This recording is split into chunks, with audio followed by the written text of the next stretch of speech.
Alright, this is a Honda Pilot. I don't know. Oh, here, Honda Pilot. I don't know what year this thing is. It's all-wheel drive. Let me see here. What year is this? It says four-wheel drive, not all-wheel. Four-wheel? It is a 10 of 07. So that would make it an 08, I believe. Alright. That's how we get us off the See what Billy wrote down here. It has the codes here. Where is it here? What is it? Shift solenoid valve B. I don't know. He put blow input.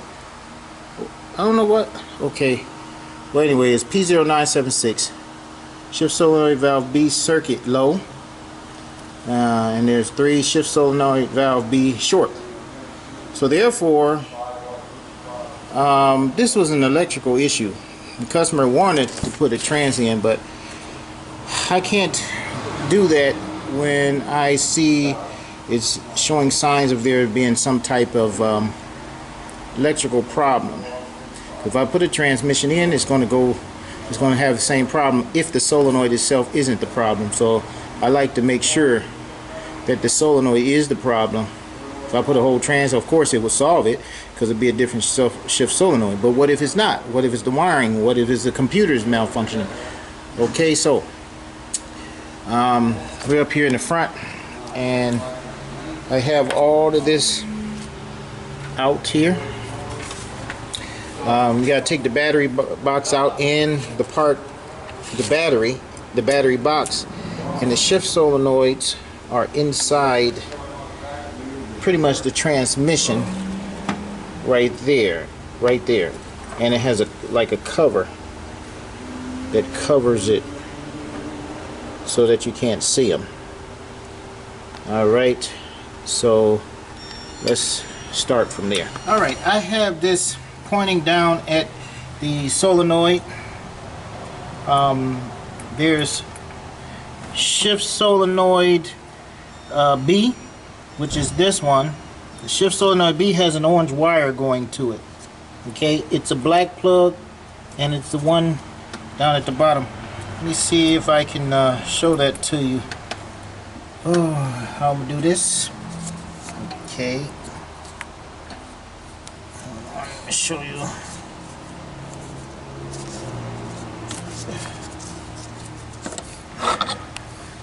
Okay, I don't know if you can see that one. So there it is with the orange plug. It's this one right here. You have the shift solenoid here, one to the side over there, then the one down right here. Okay, this is the one I'm going to take out, and I'm going to replace it with another solenoid. But first, I'm going to go through the procedures that you're supposed to do. I have wires here that I cut, and there's a reason why I do that. Some people don't like cutting wires.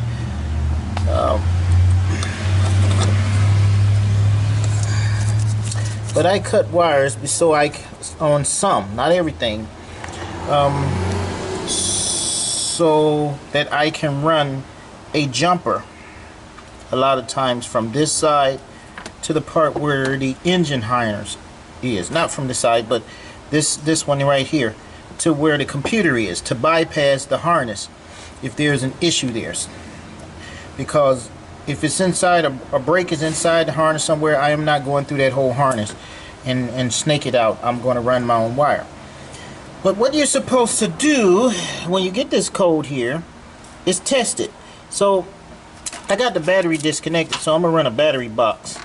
And I am going to test this for a clicking sound. If it is clicking, let's see, can you see, where is it?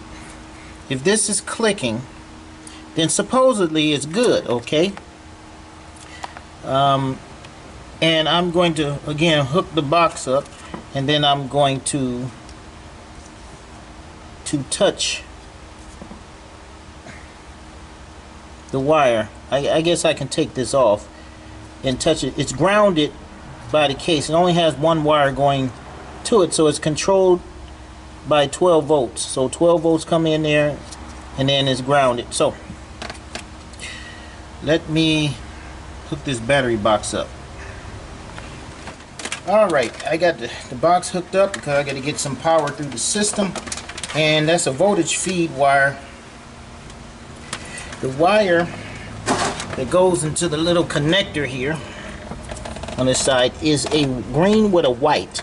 The green with the white hooks to the orange wire, which goes to this shift solenoid here. Okay, so what I'm going to do, I am going to hook to the voltage here. Make sure no.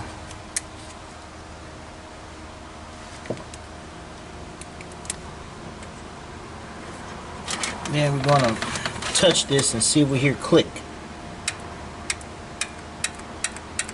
It's clicking.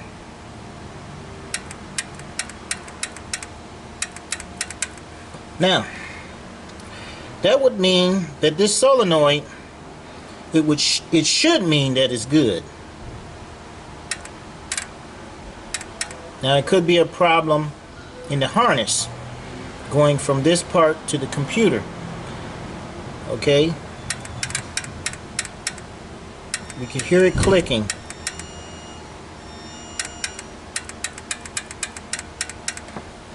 Now this solenoid is held by a number 10 bolt going through. I'm going to change this solenoid anyway. Why? Because I had to take things apart to get to it, and I'm going to change this part right here, which is the wire harness, the internal that goes to these solenoids. Why am I going to do that? I'll give you an example. I don't trust the digital volt ohm meter unless it gives me something that is definite. And that's why I use it. If it gives me a definite answer, then I'll trust it. But when I test something with a voltmeter and it doesn't give me a definite answer, and it's still a solenoid problem, I will change the solenoid anyway, because I have run into an issue where the digital volt ohm meter said something was good and it wasn't. It's something about that solenoid the computer just didn't like. Now this was with a 62 TE transmission. It was a Dodge. It had a 6-speed version, and what happened is the owner said something was wrong, so he said keep it. He was a delivery driver.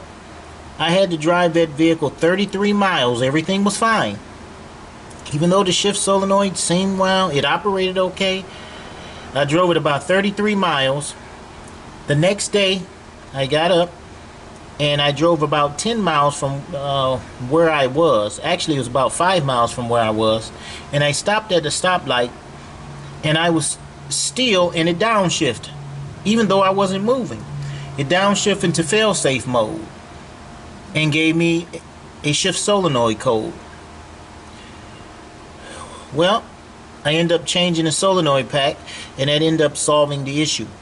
But I had tested it the first time, and it said it was okay. So I thought maybe the TIPM was the problem. It wasn't.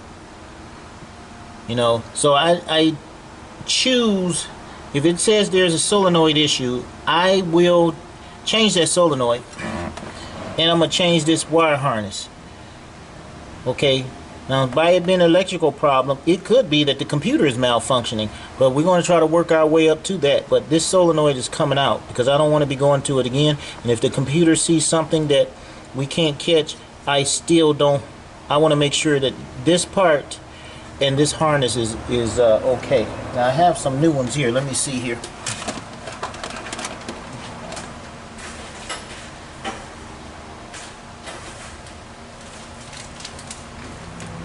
Straight from the Honda dealer. Here's the new solenoid in there, and here is that harness in here. So I'm gonna take that out, and then we'll be okay here. Take this as a number 10. You take this 10 out, then you're gonna have to disconnect, pull these out, and pull this out, and pull this whole wire harness out. And then take that 10, find that 10 in there, and then pull this solenoid out.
Okay, remember here, the black at the bottom has an orange wire going to it.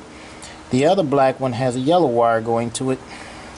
The brown one next to the black one coming up has green, and the other wire is red. Now, I'm going to pull this off here.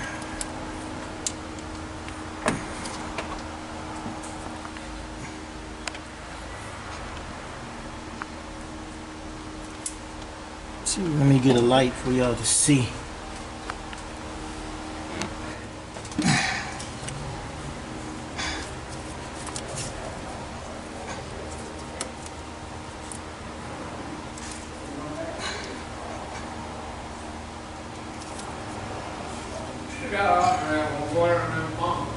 Darn! Oh, let me get. Now get up once or twice down. Get out from behind your desk. You must have one hell of a hangover after this weekend. One thing you don't want to do is you never want to try to pull at the wire, so end up pulling something out. So this part is coming off here. Get that out. How did you answer my question? Like, what do you do on the for fun on the weekends? She goes, not much. She goes, Okay. nothing. Hanging out with my girlfriend. I go, you talking about going to the bar? Yeah. Supposed to have one hell of a hangover. Just don't want to come out though. Yeah, move it a little.